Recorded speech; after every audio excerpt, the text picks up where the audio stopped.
Hola chicos de Puntaje Nacional, bienvenidos a otra entrega de material audiovisual.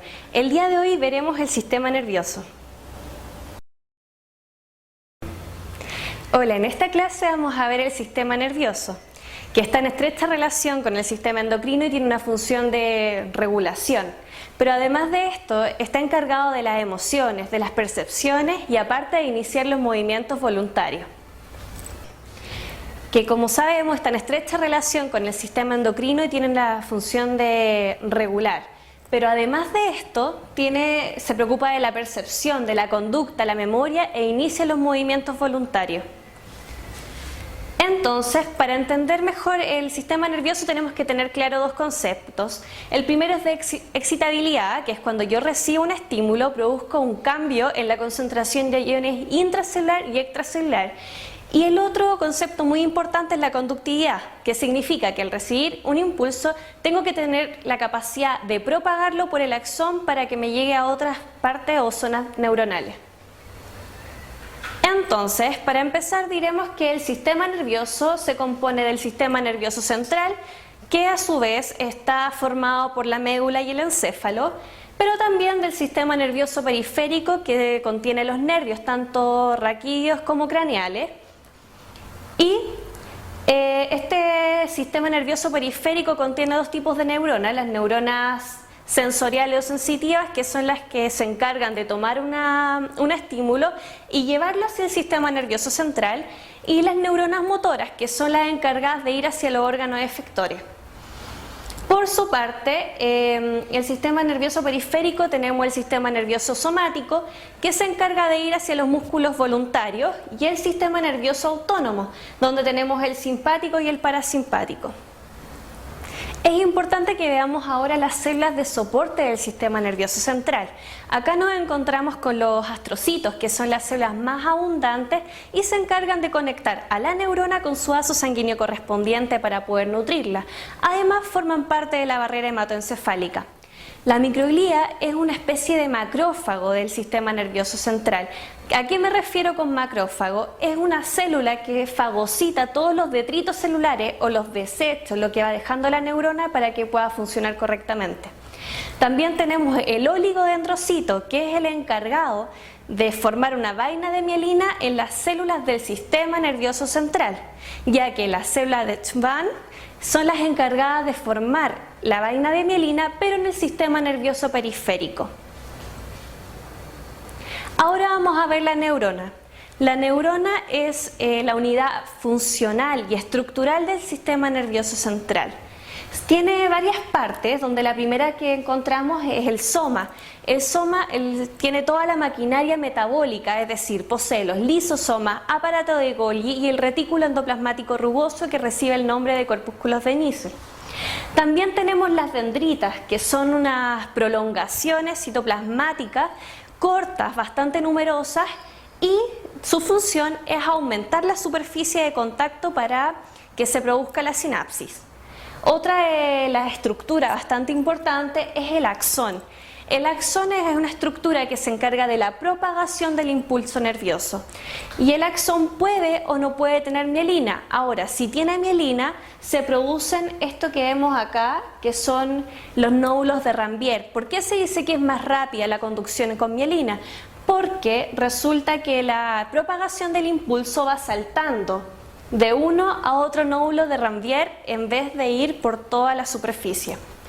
Ahora bien, el axón en su terminal tiene algo llamado telodendrón, que posee en sus terminales botones sinápticos. Estos botones sinápticos contienen dentro vesículas con una sustancia química que se llama neurotransmisor y nos sirve para todas las señales químicas.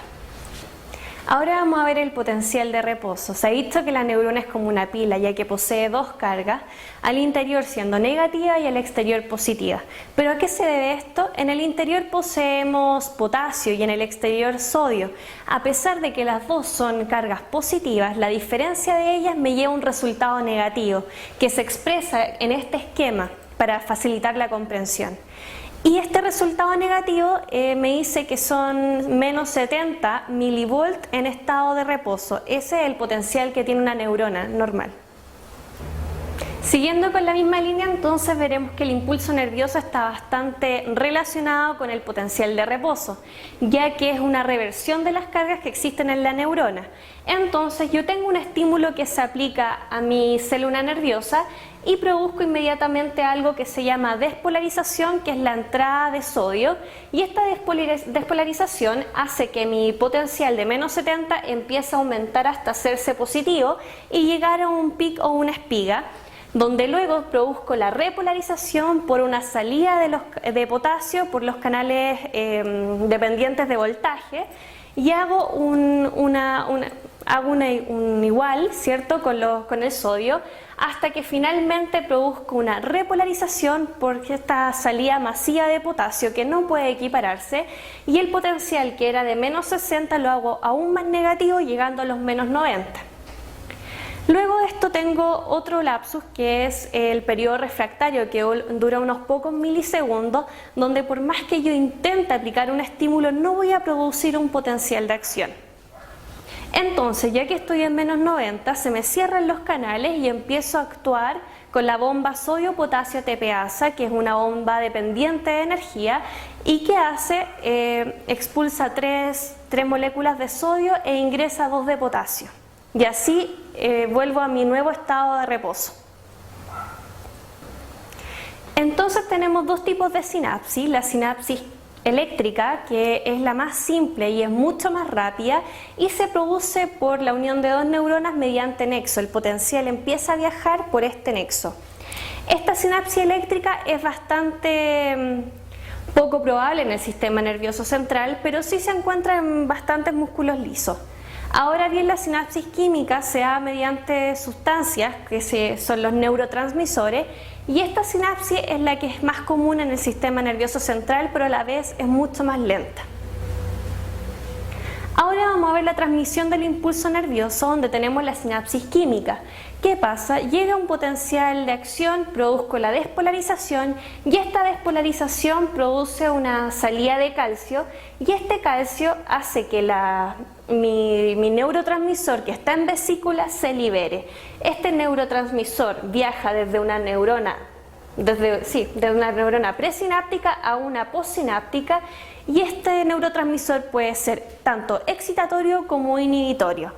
Luego, el resto de neurotransmisor que me queda en este espacio sináptico es degradado o bien devuelto a las vesículas hacia mi neurona presináptica.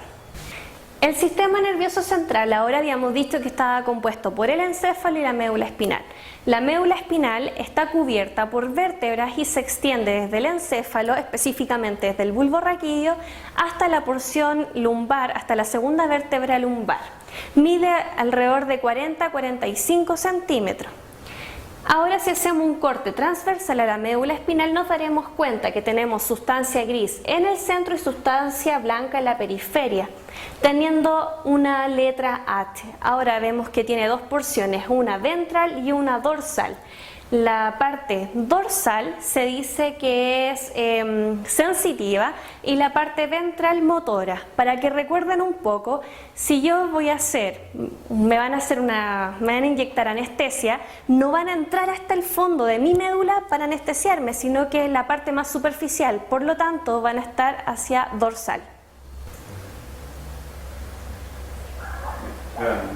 De la médula espinal entonces desprendemos el arco reflejo, que el arco reflejo simple necesita solamente un segmento medular.